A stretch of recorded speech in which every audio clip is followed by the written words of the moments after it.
sa pamagitan ng binyag, ng tubig, siya maging simbolo ng presensya ng banal na Espiritu, ay malinisan mula sa kasalanang orihinal.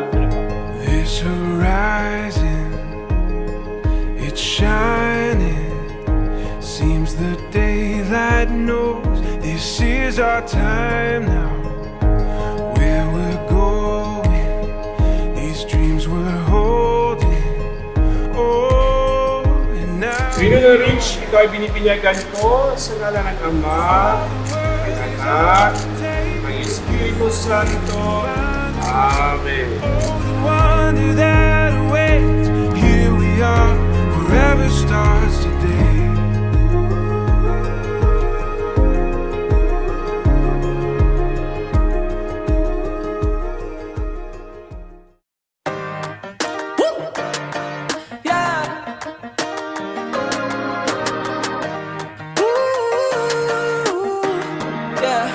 I'm feeling like a brand new me.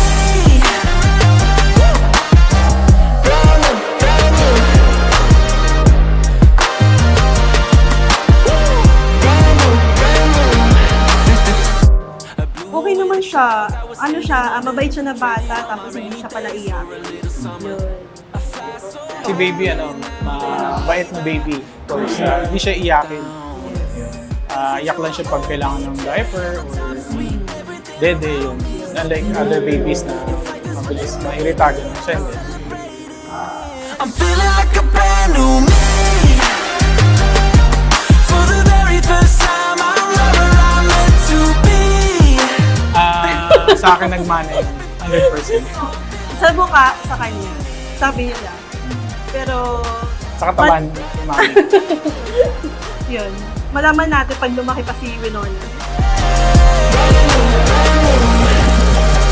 Cloud9, I just took a little visit and the old me didn't know what I was missing. Seeing so clear, got that 20/20 vision. It was in me all along. All I had to do was Kasi naging Winona Ridge siya kasi dun sa pangalan niya, win na, tapos rich pa. Para winner na agad siya sa buhay. Ganun. So yun yung story behind sa name ni Winona Ridge. me. For the very first time, I'm right where I'm meant to be. I'ma tell everybody I'm feeling like. Ako sa akin, lumaking Huwag kang takot si iiyak. baby at of course, matalinong bata. Naging successful na businessman siya. Mabait sa mga magulang.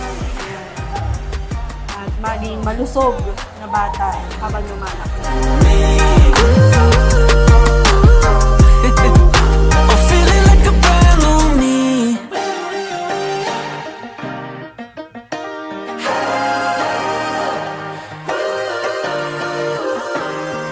Welcome to the Christian world. We love you, Winter.